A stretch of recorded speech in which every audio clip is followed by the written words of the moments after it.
بانو قدسیہ کا ایک بہت اچھا مضمون، مرد ہوس کا پجاری۔ جب عورت مرتی ہے تو اس کا جنازہ مرد اٹھاتا ہے، اس کو لحد میں یہی مرد اتارتا ہے، پیدائش پر یہی مرد اس کے کان میں اذان دیتا ہے، باپ کے روپ میں سینے سے لگاتا ہے، بھائی کے روپ میں تحفظ فراہم کرتا ہے اور شوہر کے روپ میں محبت دیتا ہے، اور بیٹے کی صورت میں اس کے قدموں میں اپنے لیے جنت تلاش کرتا ہے۔ واقعی بہت ہوس کے نگاہ سے دیکھتا ہے۔ ہوس بڑھتے بڑھتے ماں ہاجرہ کی سنت پر عمل کرتے ہوئے صفا و مروہ کے درمیان سعی تک لے جاتی ہے۔ اس عورت کی پکار پر سندھ آ پہنچتا ہے، اسی عورت کی خاطر اندلس فتح کرتا ہے، اسی حفظ کی خاطر 80% مقتولین عورت کی عصمت کی حفاظت کی خاطر موت کی نیند سو جاتے ہیں۔ واقعی مرد ہوس کا پجاری ہے۔ لیکن جب ہوا کی بیٹی کھلا بدن لیے چست لباس پہنے باہر نکلتی ہے اور اس کو اپنے سحر میں مبتلا کر دیتی ہے تو یہ واقعی ہوس کا پجاری بن جاتا ہے۔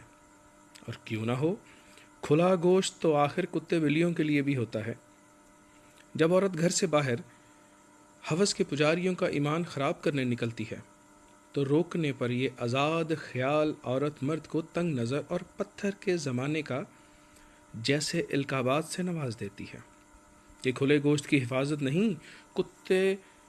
بلوں کے منہ سینے چاہیے ہیں۔ 70,000 کا سیل فون ہاتھ میں لے کر، تنگ شرٹ کے ساتھ، پھٹی ہوئی جینز پہن کر، 4,500 کا میک اپ چہرے پر لگا کر، کھلے بالوں کو شانوں پر گرا کر، انڈے کی شکل جیسا چشمہ لگا کر، کھلے بال جب لڑکیاں گھر سے باہر نکل کر مرد کی ہوس بھری نظروں کی شکایت کریں تو ان کو توپ کے آگے باندھ کر اڑا دینا چاہیے، جو سیدھا یورپ اور امریکہ جا گریں اور اپنے جیسی عورتوں کی حالت زار دیکھیں جن کی عزت صرف بستر کی حد تک محدود ہے۔ سنبھال اے بنت ہوا اپنے شوخ مزاج کو، ہم نے سرے بازار حسن کو نیلام ہوتے دیکھا ہے۔ میں نے مرد کی بے بسی تب محسوس کی جب میرے والد کینسر سے جنگ لڑ رہے تھے۔ انہیں صحت یاب ہونے سے زیادہ اس بات کی فکر لاحق تھی کہ جو کچھ انہوں نے اپنے بچوں کے لیے بچایا تھا وہ ان کی بیماری پر خرچ ہو رہا ہے، اور ان کے بعد ہمارا کیا ہوگا۔ میں نے مرد کی قربانی تب دیکھی جب ایک بازار عید کی شاپنگ کرنے گئی اور ایک فیملی کو دیکھا جن کے ہاتھوں میں شاپنگ بیگز کا ڈھیر تھا،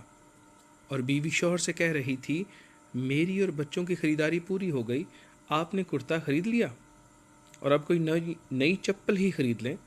جس پر جواب آیا، ضرورت ہی نہیں، پچھلے سال والی کون سی روز پہنی ہے جو خراب ہو گئی ہو، تم دیکھ لو اور کیا لینا ہے، بعد میں اکیلے آ کر اس رش میں کچھ نہیں لے پاؤ گی، ابھی میں ساتھ ہوں، جو خریدنا ہے آج ہی خرید لو۔ میں نے مرد کا اثار تب محسوس کیا جب وہ اپنی بیوی بچوں کے لیے کچھ لایا تو اپنی ماں اور بہن کے لیے بھی تحفہ لایا۔ میں نے مرد کا تحفظ تب دیکھا جب سڑک کراس کرتے وقت اس نے اپنے ساتھ چلنے والی فیملی کو اپنے پیچھے کرتے ہوئے خود کو ٹریفک کے سامنے رکھا۔ میں نے مرد کا ضبط تب دیکھا جب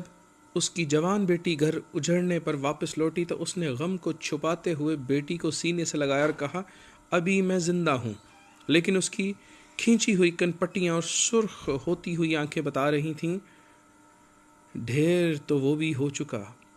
رونا تو وہ بھی چاہتا ہے، لیکن یہ جملہ کہ مرد کبھی روتا نہیں، اسے رونے نہیں دیتا۔